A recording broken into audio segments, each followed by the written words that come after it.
Hello, friends. Here we go. I think we should be good to go there. Let me know if you can see me and hear me okay. Whew. I tell you what, I've been running behind all day, so thank you for bearing with me while I got everything set up here. It looks like everything's looking good so far. So say hey in the chat if you're here. It's always good to know who's here. Hi, Nikki. I see you first. Let's see.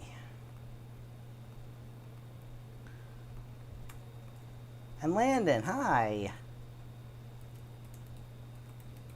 I'm just putting in our verses for the day so we have it. There we go.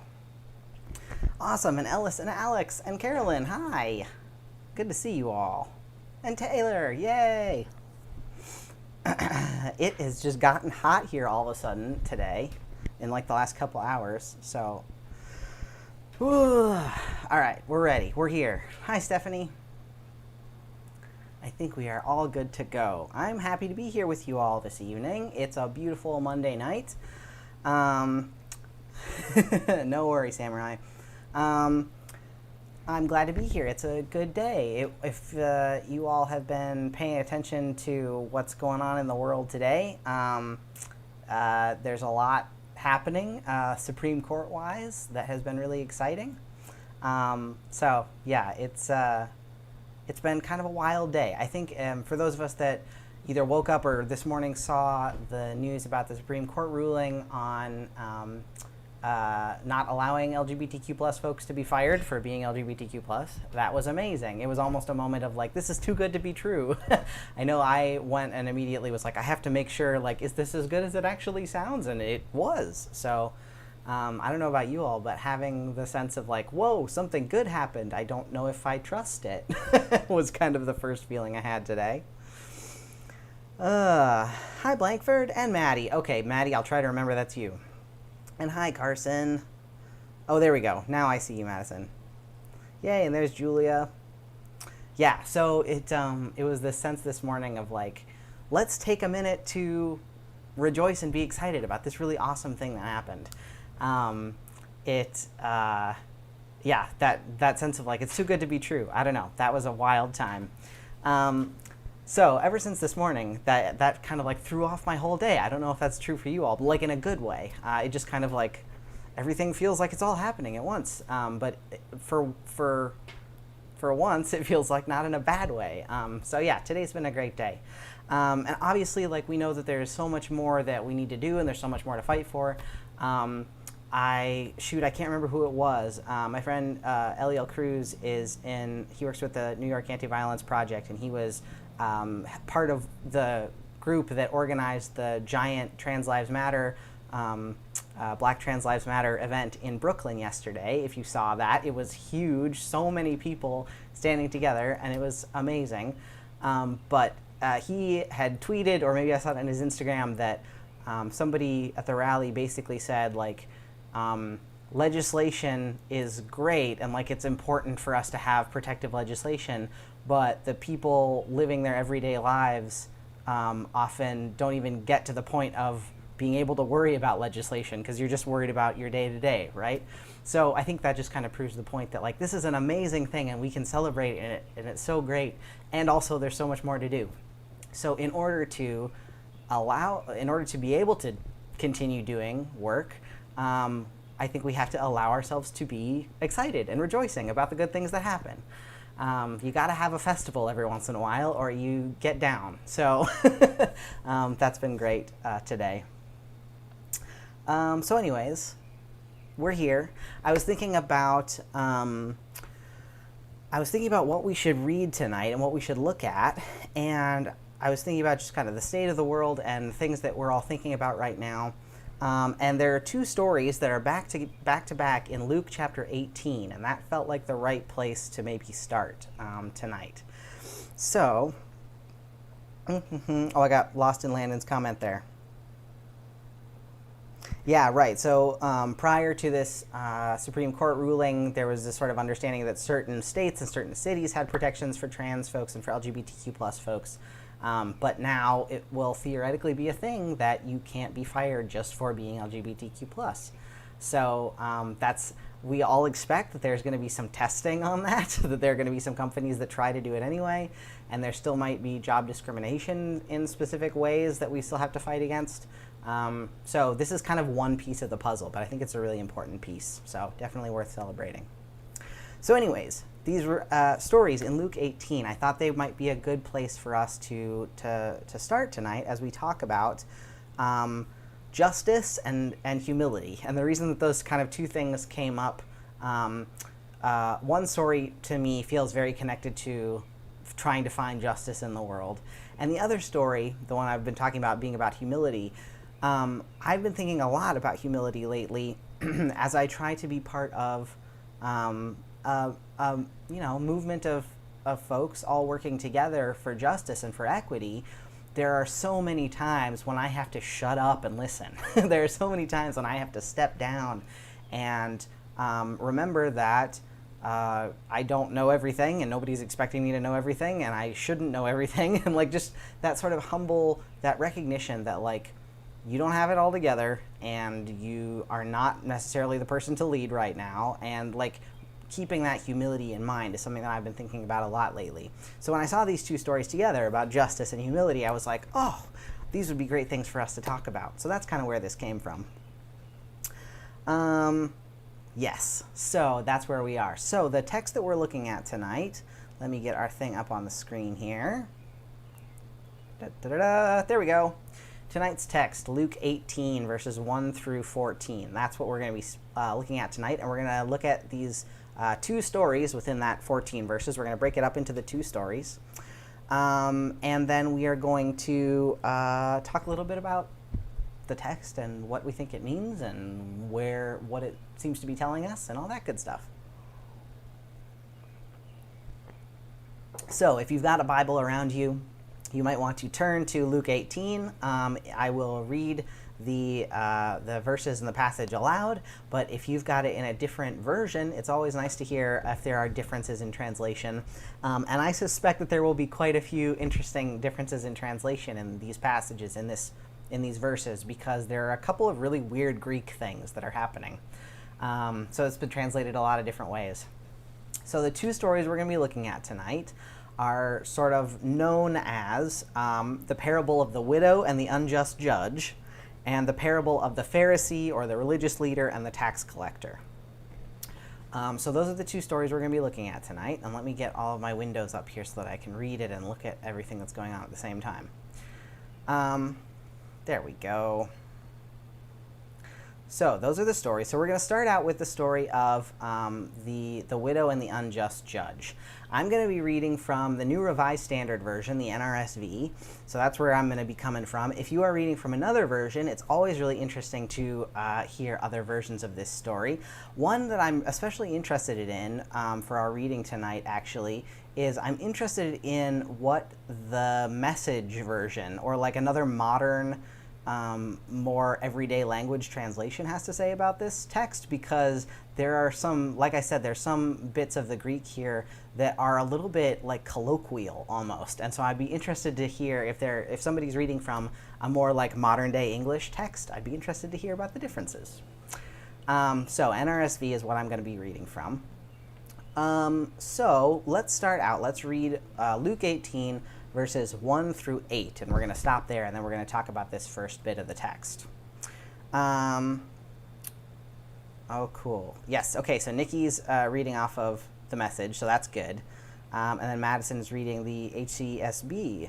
HCSB, I don't even know if I'm familiar with that acronym. I'm sure if you tell me what it stands for, I'll know, but HCSB, let me know. Oh, and Alex says, for people who know more than one language, it's really interesting to compare Bible translations. I've been comparing my New King James Version to my French Bible. Yeah, definitely. If you have a Bible that's translated in a different language, yes, there's so many interesting translational differences. And I think it really highlights the fact that it makes you think about the fact that a lot of what we read in Greek and Aramaic and Hebrew doesn't have an exact English translation, and you notice that when you read other languages because you're like, oh, that's right, that word doesn't exist in this language. So, interesting stuff. Holman Christian Standard. Huh, interesting. I don't even know if I'm familiar with that version, Madison. I'm going to have to look that up. And Landon's reading Common English Bible. Cool. CEB might have some of those same everyday language things that I was talking about. So, let's read this first section. Luke chapter 18, verses 1 through 8 goes like this. Then Jesus told them a parable about their need to pray always and not to lose heart. He said, "In a certain city there was a judge who neither feared God nor had respect for people. In that city there was a widow who kept coming to him and saying, 'Grant me justice against my opponent.' For a while he refused, but later he said to himself, 'Though I have no fear of God and no respect for anyone, yet because this widow keeps bothering me, I will grant her justice, so that she may not wear me out continually by coming.'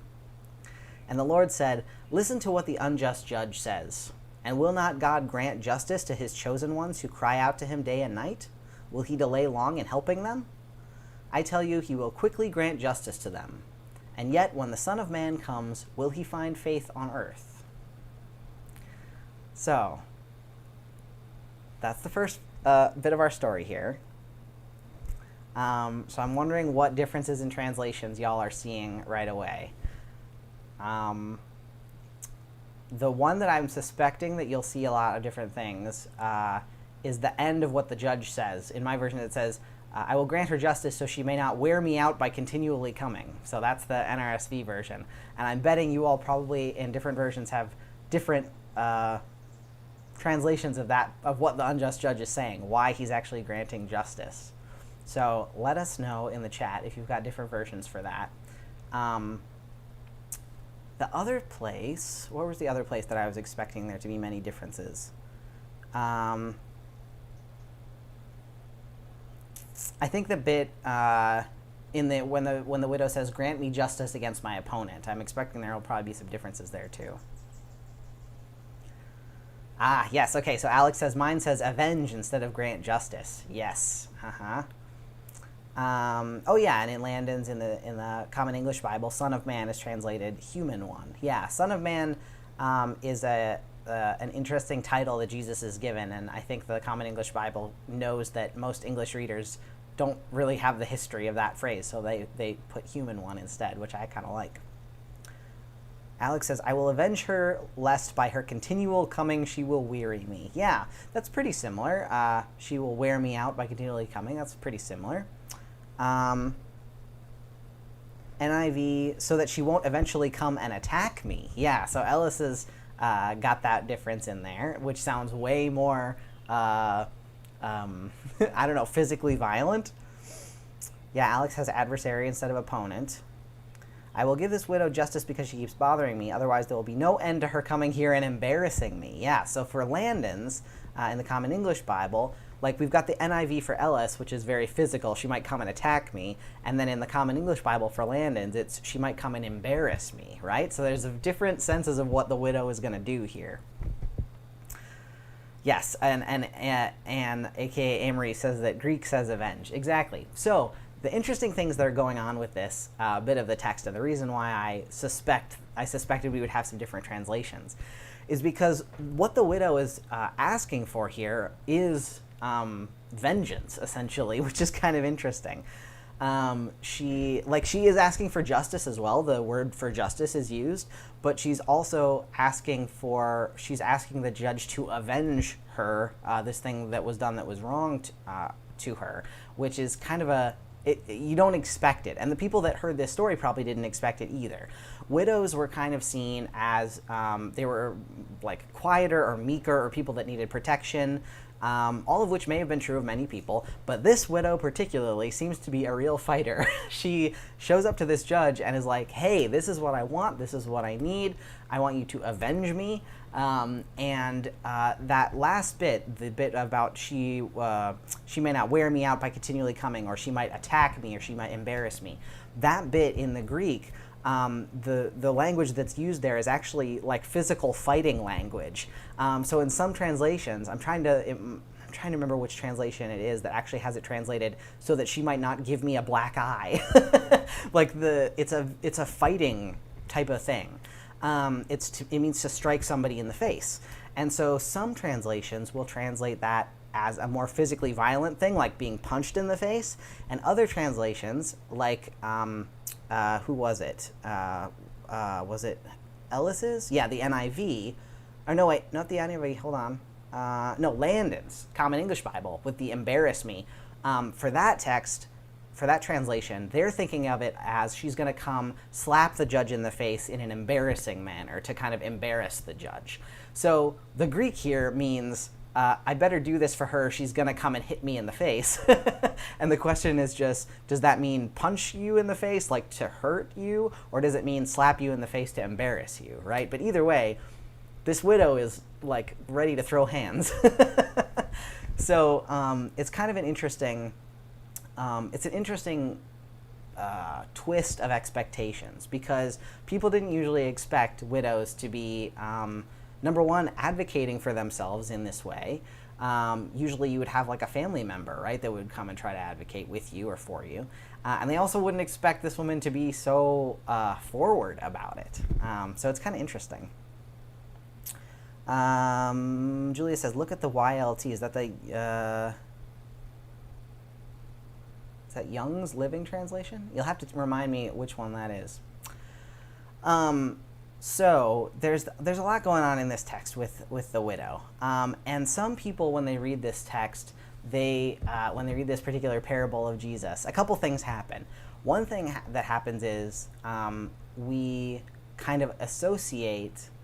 I don't know. This was something that I remember learning probably in high school, that there was a sermon on this particular parable, and my pastor, who was giving the sermon at the time, said, we have to remember that not all the parables that Jesus tells includes a person standing in for God. Like a lot of times it does, right? A lot of times there's the parables about the king that throws a banquet, right? We're supposed to kind of connect the idea of that king that throws a banquet with God, right? In this case, in this particular story, it's not that we're supposed to associate the unjust judge with God. God is not like the unjust judge. That's not the line we're supposed to be drawing here. So there are times when Jesus will tell a story and there's like a main figure and you're like, oh, is that supposed to be God? And it's not. Jesus is telling a story about the way that things are in the world. So in this story, you have the unjust judge, and then at the end of the story, it says, listen to what the unjust judge says, and will not God grant justice to the chosen ones?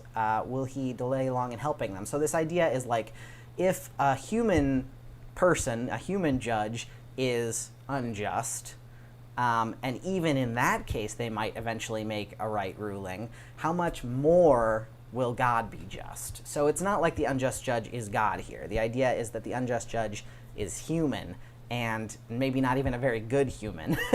And so if even an unjust judge can eventually do the right thing, then God, who is a perfect judge or arbiter or person involved in these kinds of things, God is even better than that. So that's kind of what's going on here. Amory says the INT says harass. Oh yeah, okay. Thanks, Robin, for Young's literal translation. Yeah, perpetually coming, she may plague me. Or she may trouble me. Yeah. So there's all these sort of differences in like what the widow is actually going to do.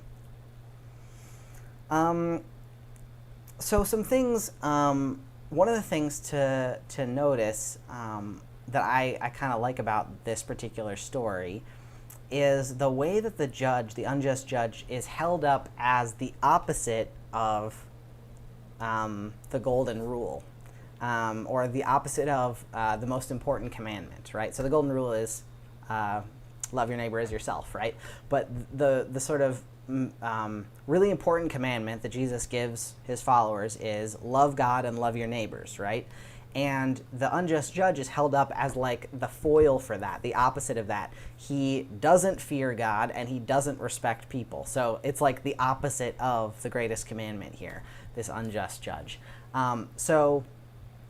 when it says he didn't fear God, that was another sort of way of saying that he didn't particularly care about God. To be a God-fearer in this particular time was essentially to be somebody who recognized the God of Israel and somebody who sort of cared about or even worshiped the God of Israel, even if they might not necessarily be Jewish themselves. So that was kind of a code speak for that. But if this judge doesn't fear God and doesn't respect people, he's not following that greatest commandment, right? Yes, so the whole point of this first story, the one other sort of interesting tidbit about this is that there are several textual critics and scholars who think that when this particular story was written, verses 1 and 8 may have been added to this story later. So if you think about verses 2 through 7, it's a very clear story, right? There's a judge, the widow comes and says, grant me my justice, grant me this vengeance, and then the judge eventually says, okay, I will, just so that she won't bother me anymore. And that's kind of the end of the story, right? That middle part of the story, verses 2 through 7.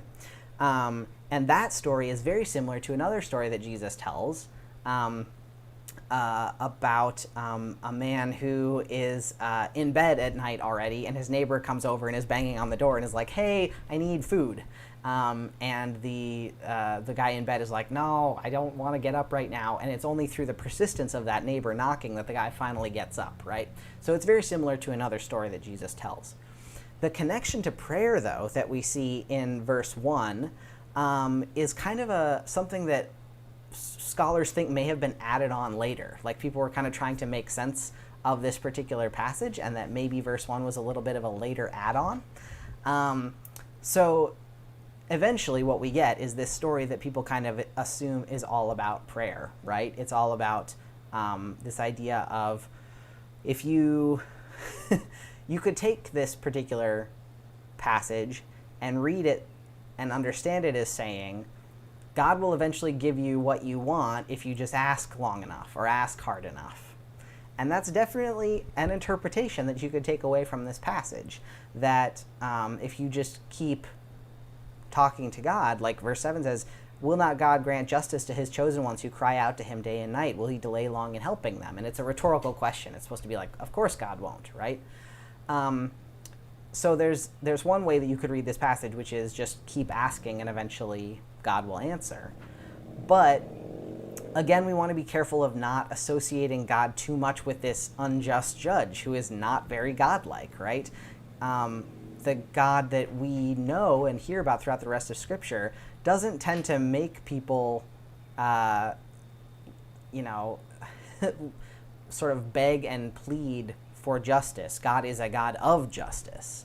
So we have to be kind of careful in how closely we associate this judge with God, and how closely we think about, like, maybe if we just keep asking God forever, maybe God will eventually give us what we want. I don't really think that's what it's saying.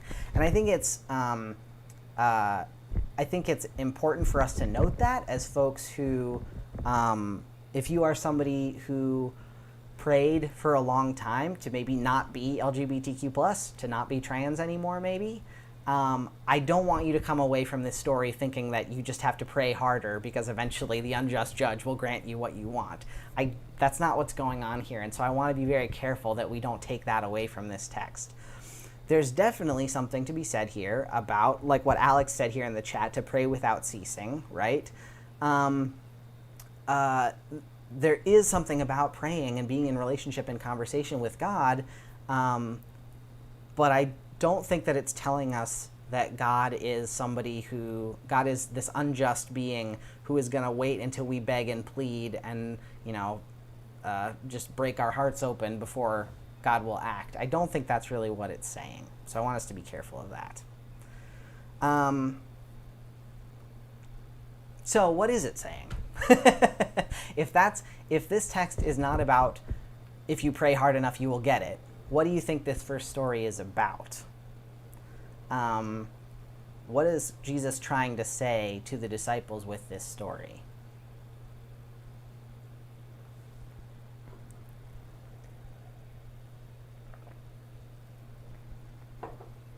Ellis says, I think maybe it's important that the widow is specifically seeking justice. If we ask God for something unjust, God may be less likely to yield to our persistence. Right, I mean, that's kind of the thing, right? Like when Jesus says, ask and it shall be given to you, knock and the door shall be opened, right? Is that in Matthew? I think that's in Matthew. It's not the sense of, like, God still might not give you the things that you think that you want. Prayer is not like a magical wish fulfillment service. But it seems like if I was going to rewrite this story the way I wanted it to be, which is not the way that it is, but if I was going to rewrite this story and try to make it make more sense, I would have the widow, to really harp on the fact that the widow's cause is a good one, that she's really been wronged, that she really needs help. I would want to make a big deal out of the fact that the widow is really asking for real justice.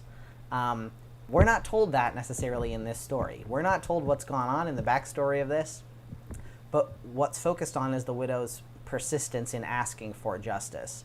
So I don't know, it complicates the story, but I think it's really interesting. Lannon says, it's hard to hear when you come from an evangelical church who has been spiritually abused by something like this, begging God to get what you want eventually. Yeah, right. So it's hard to, if you've been brought up to think that, if you will just continually keep asking, then eventually maybe God will give you the thing you want, that's really hard to let go of that. I think there are so many stories in Christian history of saints and holy people and really wise people praying for something, for some kind of spiritual gift or something that they want to be different about themselves or something that they wish God would change for them, and that thing is never done for them. And many of those stories tend to end with the people going, oh, I didn't realize I was praying for the wrong thing the whole time. Thank goodness God never changed me this way, or God never made me do this thing, because that wouldn't have worked. And so I think there's this sort of weird fine line between persistence in certain circumstances and continually praying for something, continually praying for humility, for instance, which we're going to talk about in a minute, and knowing that sometimes if you're continually praying for something and the thing is not happening or that thing is not being changed, maybe there's a good reason why that's not happening. And it's not because that you're screwing up. It's not because you're not praying hard enough. Maybe the thing that you're praying for doesn't really need to happen, or would actually be worse if it did happen. So I don't know. It's all stuff to keep in mind. Amory says, God's justice will prevail in spite of man's failures to execute justice. God uses even flawed justice systems in order to bring about God's just cause. I love that. Amory, you've clearly read and thought about this passage a lot. I think that's really, that's kind of what I took away from this passage as sort of what does it mean? What is it all for? What is the point? I think the point that Jesus is trying to make is that the justice system that we have on earth, all over the place, because this is a completely different justice system than the one that we have in the U.S. right now, for instance. But the justice systems that we have on earth are not perfect, and many people will not get the justice that they deserve through those justice systems. However, the point that Jesus is making at the end is that God is so much better than an unjust judge, that God is perfectly just and will bring justice.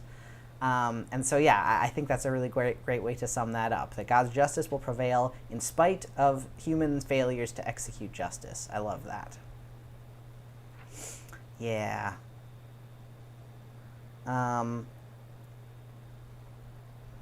Yeah, and Julia was saying, I begged God to take away my CP and heal me. He never did because there's nothing wrong with me. Same with sexuality. Yeah, so there's lots of things that I think we might pray really hard for, and it's not necessarily the thing that's supposed to happen. I think praying with an open heart is, that's kind of why that's important, right? To say, God, I really, really, really want this and I think you want this for me, but if I'm on the completely wrong track, please let me know. Carolyn says, would justice still happen if no one asked for justice? Not that this is a good idea, but in verses 7 through 8, it doesn't feel like crying out is the central part, but rather that justice will still happen. Interesting. I think because there's that bit in verse 7 where it talks about the chosen ones who cry out day and night, will he delay in helping them? He will quickly grant justice to them. I think there is definitely a part of this that is about human action. It's not just about God running around making everything perfect. It seems like God is responding to the human cries for justice. So yeah, Carolyn, my personal opinion is that people still need to ask for justice. Oh no, Nikki, goodbye. I hope everything's okay. I don't think it's just God like sort of magically doling out justice without being asked. It seems like there's a need for human beings to be involved in this process somehow. Like, because what are we asking for, right? If we're asking for justice among people, then people have to be involved in asking for justice. God doesn't just kind of look down and zap everything perfect. So, I don't know. Ellis says, if the judge were just, the widow would only have to bring her case once. If God is just, we only need to bring our case to God once. God hears us the first time and every time. Interesting, Ellis. Yeah, I think, right, it's like if the, if God is just, then we only bring our case once. Yeah, and I want to say that there's...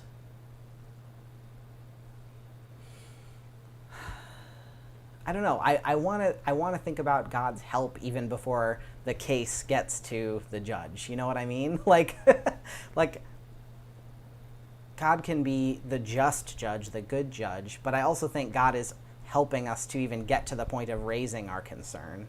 So it's just one of those things where God is like in multiple places at once within this story. But I like that. Yeah. So I think this story, the reason that I bring this story specifically up is that we're seeing a lot of failures in our justice system right now, even before things get to a judge, for instance. And so I just thought it was a good reminder that kind of what Madison is saying here, if justice doesn't come on earth, it comes in heaven. And part of what we are supposed to do as Christians is to help heaven come on earth, to make things more just, right? So I think when I first read this story, the first thing that came to my mind was praying and sort of petitioning to God with all of the names and the memories of all of the people who have not got justice yet, and holding those up in prayer and in community. I went to a rally for Black Trans Lives here in Minneapolis last night, and we remembered the names of several Black trans folks that have been killed, and holding their names in community and in prayer and saying these people have not gotten justice is, I think, really important. And if God hears those petitions so much more than an unjust judge of this world does, that gives me some hope. So that was kind of where this particular story came out of for me. And I hope it was something that was interesting for you all too. I want to move us, I didn't realize how far into this we already are. So let's move on to our second story here. The second story is known most often as the parable of the Pharisee and the tax collector. I think we want to start out by just saying that we always have to be careful in stories that we read where the word Pharisee is used, because a Pharisee was the Pharisee movement within Judaism was a very specific sort of line of thought and belief and understanding. And if we use the word Pharisee and only think super bad person, that's going to end up with us sliding into some terrible anti-Semitism. So I want us to be very aware of the fact that when we use the word Pharisee here, we could just as easily use the word religious leader of any kind, because the Pharisees at the time were some of the sort of religious elite. So I don't want us to think just a Pharisee, a bad person, they're a Pharisee. But think of this as a highly respected religious leader. That kind of makes more sense of the story. So let's say that before we even get started. And I want to just go back and make sure I didn't miss anything in the chat here before we get on our second story. Oh, bye, Alex. It was good to see you. Glad you were here.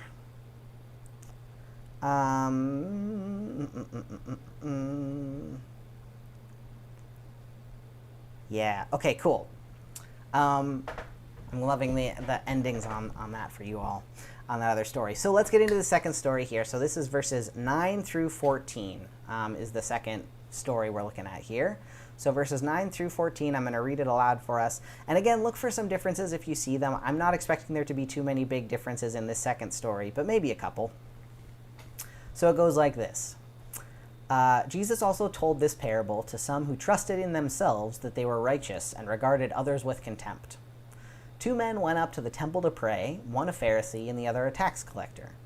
The Pharisee, standing by himself, was praying thus: God, I thank you that I'm not like those other people, thieves, rogues, adulterers, or even like this tax collector. I fast twice a week, I give 1/10 of all my income. But the tax collector, standing far off, would not even look up to heaven, but was beating his breast and saying, God, be merciful to me, a sinner. I tell you, this man went down to his home justified rather than the other. For all who exalt themselves will be humbled, but all who humble themselves will be exalted. So that's the second story.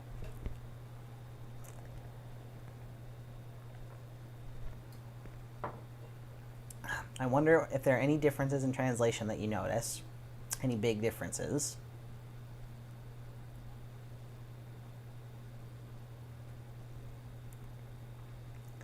I think there's not too many that I'm especially expecting. Maybe some differences in how they say what they say, but I'm not expecting too many big differences.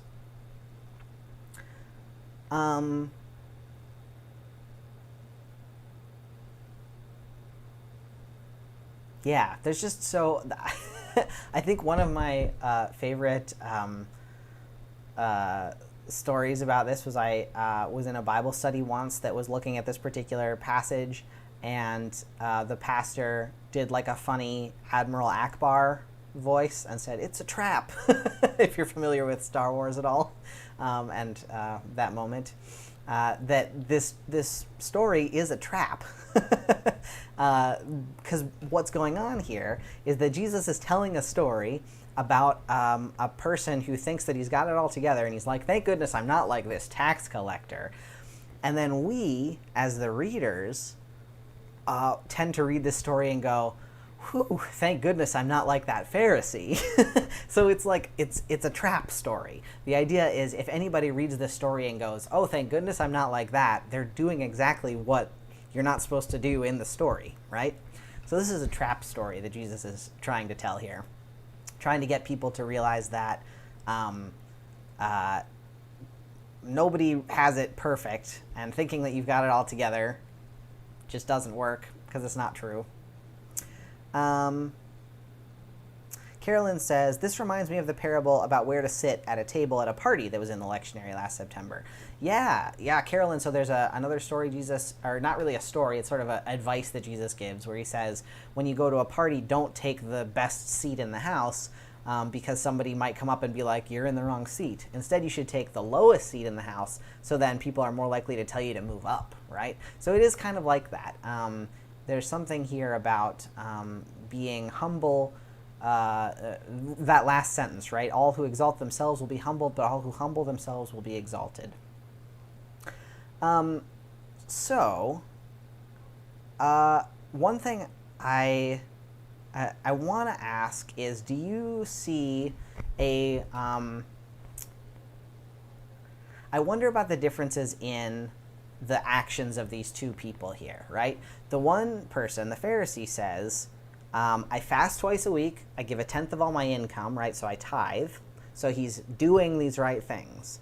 And he apparently doesn't think that he's like a thief or a rogue or an adulterer or a tax collector. So he's saying, I don't steal stuff, I don't cheat on my spouse, and the tax collector thing, the reason that it's so bad to be a tax collector is because you were working for Rome, you were working for the empire.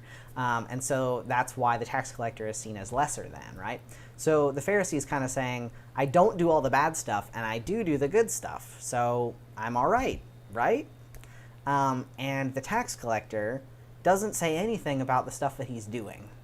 And so I wonder about what you think, because we've talked before about, like, is it more important to believe or do, or like, faith and action and that kind of thing. What do you think about what the people in this story are doing? Is the Pharisee, what is the Pharisee doing wrong in this story? And what is the tax collector doing right, I guess? That's the question.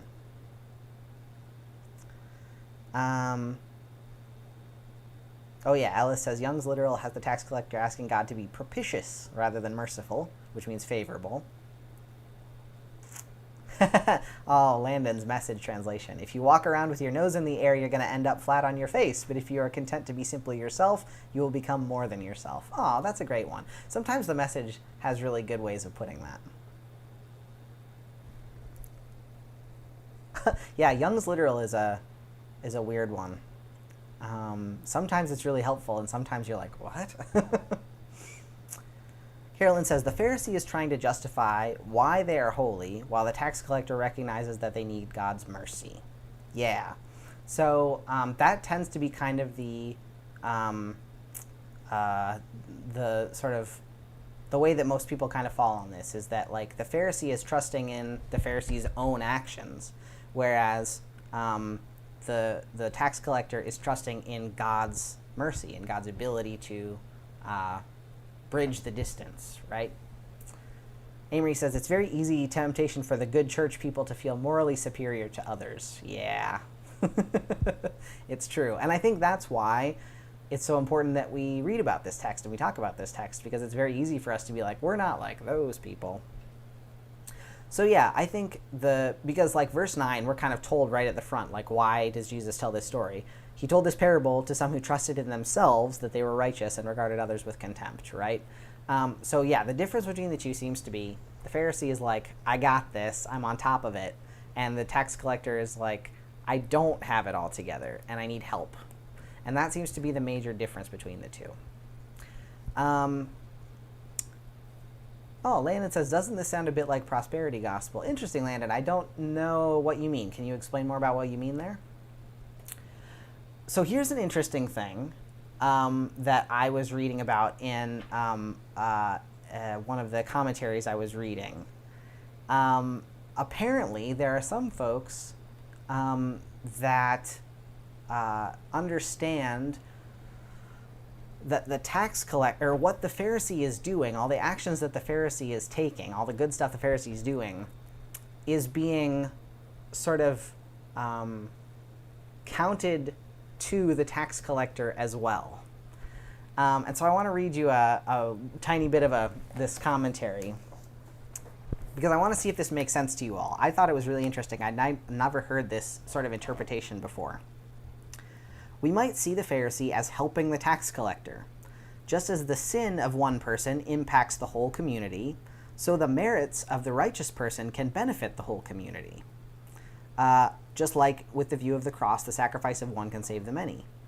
Maybe for the Jews who first heard this parable, they understood the Pharisee's merit positively to have impacted the tax collector.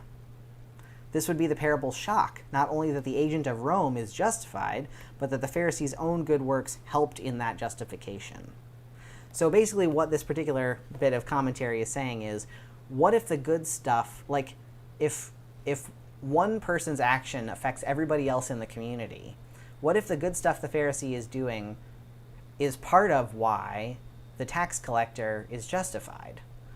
And it's not about the Pharisee doing it, like, it doesn't help the Pharisee any, because the Pharisee is being a jerk about it. But what if the good stuff that one person in the community does helps the other people in the community too? So I don't know. It was an interesting thing that I'd never sort of read or thought about in this particular story, and I'm wondering what you all think about that. Oh, I see, Landon. Yeah, there's a sense of where the Pharisee is saying that I give, a tenth of my income, and that seems to be a good thing. And so could that be sort of a push for people to give more to the church? I can see that, but I think because we're seeing the Pharisee as like the bad guy in this story, I don't think it seems like it's something, it doesn't seem to be encouraging us to give more. Because the person who's the good guy in the story, the tax collector, isn't really giving anything to the church. So I don't know, but that's an interesting point. Carolyn says, if prayer is to change us, then just listening why we think we are holy isn't going to help us change. And I guess this passage is also about the purpose of prayer. Right, we've got more prayer going on here.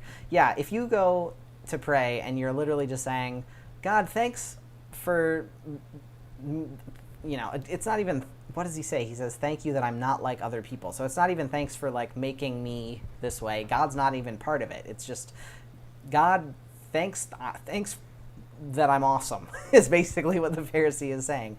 And that doesn't really lend itself to much of a relationship with God. Yeah. Yeah. So anyways, I don't know what you all think about that that understanding of like maybe part of the reason that the tax collector is justified is because of the actions of the other people in the community. I don't know. I'm very interested by that, but I don't know how to tie it all together. Bryn says, to me it all feels a little performative rather than anything real. Yeah, I think...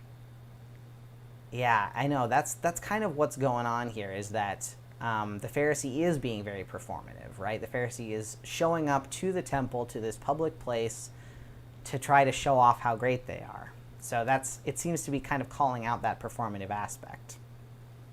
Yeah, and Amory says, tax collectors were reviled by the people. Right. If you're a tax collector, you are in league with the empire, which is not a good thing. Which is also why they think that the tax collector is standing a little way off. Because they were not trusted. They were seen as sort of like siding with the enemy. Yeah. Landon says, are taking white privileged youth ministries to urban centers to help out. Their heart's in the right place, but one wonders if they're doing it to look better. Yeah, most mission trips are basically to have the youth do something fun and not so much about not actually helping. Yeah. So I wonder how this particular story about humility, how it connects to our experiences today. Blankford says, this passage helps me understand why we bow our heads to pray. Yeah, there's this sense of, so the things that the tax collector is doing, right? The tax collector is standing far off because they're not really welcome in that space, beating his breast. What's going on there is nowadays, during Yom Kippur service, which is the Day of Atonement for Jewish folks, there's a moment where you kind of like tap your fist on your chest, which is like a symbolic like beating of your breast, which is to show that you're sorry. So even today, there's like this moment of like doing this kind of thing, so what it's doing is it's showing it's showing that you're sorry. It's like what's another good sort of metaphor for it? But yeah, there's something very physical about it, right? And so there's that sense of like, what are we doing with our physical bodies that's mirroring our stance in prayer? And I think that's definitely part of it. So thinking about humility, right? Thinking about where we are right now in time. I know all of you are probably, well, not maybe all of you, but maybe many of you are in a similar place right now where we all want to help with the sort of changes going on in our world and in our country, movements toward justice. And I think a lot of us are trying to learn as much as we can and listen as much as we can and to do better for our neighbors. And there's also been a little bit of pushback lately about like what being aware of how much you're doing is performative, right? Are we going to protest and taking a bunch of pictures because we want to be like, hey, look, I'm at a protest, I'm a cool person, I'm with it? Are we constantly talking about all we're doing? Are we being like the Pharisee who's like, thank goodness I donated to the right causes this week and I read the right books and I said the right things and I went to the right protests. I'm good, right? And I think that performative aspect is something that we really need to look out for. Especially because number one, we do not have it all together, and the Pharisee should have known that, right? The Pharisee should have known that he didn't have it all together. But two, because we have no idea what's going on with other people. We tend to think that we do because we're watching social media all the time and we're like, oh, I know where that person has been and where they haven't. We don't really know that. And if we look down on other people for not doing the right things, we're acting like this Pharisee, right? Now, that's not to say that we shouldn't encourage people to also work for justice, right? One of the things that I've been kind of struggling with is when do I post on social media about giving to a certain charity or a certain individual, because you don't want to be like, hey, look how much I'm giving. But you also, like for instance, when Black Visions Collective here in Minneapolis, when we were first raising money for things like the bail funds here, there was a matching campaign that went around where people would like take a screenshot of like, I donated $50, who's going to match me, right? And so there are moments like that, and there are moments where we're spreading awareness about an organization where it makes sense to be like, I donated to this place, you should too, right? So there's always kind of an interesting line that we have to walk about like when we talk about the stuff that we're doing and when we don't. But I think this story is a good reminder to us that it's not about the performative aspect. And if we show up and think we've got it all together, we're completely missing the point. Especially if we are white folks, especially if we are cis straight folks. That the point right now is that we need to allow ourselves to be led by the people most affected by injustice. And so that means that that we have to take the privilege that we do have and sit back and say, hey, I need some help. And take that position more of the tax collector and say, I need help and I can like wait, I can stand back here. The idea of like standing back, I think, is another thing that kind of spoke to me in this particular passage. So I want to make sure I'm not missing stuff here. Robin says, I guess we don't want to look down on others and think that we are somehow superior because of our own merits or beliefs. Right. Madison. That's Madison is Samurai, right? I'm the most socially aware person there is. Check out my Facebook. Yeah. Ella says, I think it's really important as a white person to be lifting up black voices rather than always speaking or writing in my own words. Agreed. So I think one of the things that has been really cool to see in social media lately is people with larger platforms doing this passing the mic thing where they let somebody take over their account for the day or the week or whatever. Anything that we can do to lift up the voices of the people that should actually be leading, and in many cases are leading, and we're just not doing a very good job of following. So yeah, that was kind of why this second passage jumped out to me, that I think it's a good reminder to not buy into the performativity of it all, and to remember to stand back and remember to just recognize that you don't have it together, and that you need help sometimes. Yeah, and remembering that the last will be first, so get out of the way. I do want to say, though, I guess the last thing on this particular story that I want to say about it is that I don't think that this tax collector, I don't want us to fall into the trap of feeling like we have to constantly be like, I'm terrible, I'm so bad, I'm a sinner, I'm a worm, I'm dirt, like, I don't think that's what the tax collector is actually doing here. I suspect that what the tax collector is doing is actually atoning for or repenting for like a specific thing that he did. I don't think this is the tax collector, because if the Pharisee's coming and saying, here's this and this and this and this thing that I did this week, probably the tax collector is doing a similar thing. Like, here are the things I did, here are the things I didn't do, in that moment of like confession, right?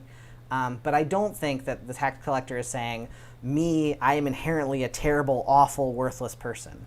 I don't think that's what's going on here. And so I want us to be careful of that as well, that we don't think of ourselves as terrible people and suspect that God really wants us to just feel like crap all the time. I don't think that's what's going on here. So I just wanted to kind of put that in as a last moment. Yeah, Ellis says, the tax collector doesn't go on and on about his sins. He doesn't go on a whole list of everything wrong he's ever done. Exactly. So for the tax collector, it seems to be enough to say, God, I screwed up, and I'm sorry, and I need your help. And that's okay. And it's about like a specific kind of situation. It's not, I'm a terrible, awful person. So anyway, I just don't want us to fall into that hole, because we're pretty hard on ourselves as it is a lot of the time. So that's pretty much it for tonight, y'all. Thank you for joining in with me and looking at these two stories. It was fun to kind of look at two different stories, and we didn't talk a ton about the connections between them, but I think there are a lot, and they just both seemed kind of relevant to what's going on in the world today. So it was fun to be here with you all. Oh yeah, Ella says, I like the Young's literal translation, propitious, because it's more than merciful. Asking for God's favor is more than just don't punish me. Yeah. Julia says, can we talk about how churches do that? Julia, I'm not sure do what. So you got to expand on that for a minute. Yeah, Landon says, I feel like growing up in the evangelical church in youth ministry has done that, writing down your sins and throwing them in the fire. Yeah, there's a very specific way that youth ministry tries to guilt you into specific things. It's not great. There are many better ways to do youth ministry, but I've also done things like that. I think confessing our sins and saying, hey, I screwed up and I need forgiveness is really important. We, in fact, if you did not see 2 weeks ago, our Bible study 2 weeks ago on the story of Saul becoming Paul, that was all about confessing and forgiving and making amends. So if you have not seen last 2 weeks ago's Bible study, it's on our YouTube channel, and you can watch it whenever you want. So I would highly recommend looking into that. Yes. Okay, so let me do last announcements before we go tonight. If you are interested in any of the other things coming up with TMC, we've got a lot going on that you may not know about. So I'm going to put our calendar here in the chat. The next things that are coming up we've got, at the end of this week, we've got two support groups coming up, one tomorrow and one on Thursday. And then on Friday, we have an intra-community conversation, meaning all the folks in the Transmission Ministry Collective community are going to talk a little bit about confronting and dismantling racism on Friday. And then next week, next Monday, we are going to have an amazing event. It's going to be talking about sexual ethics in queer communities with Matthias Roberts. And so if you go to our website that I just linked there, you'll see a banner right on the top that you can get signed up for that workshop, because it's going to be so awesome. Matthias wrote a great book about sexual ethics and reimagining sexual ethics for queer Christians, and so I would highly recommend signing up for that workshop. So I think that's everything. Yeah, I think that's all. Check our social media for more stuff going on, and we will see you all soon. I hope you have a great rest of your night, and keep going. Keep going. We can celebrate today, and we can keep celebrating and keep working tomorrow. So hope you all have a great night, everybody. Peace.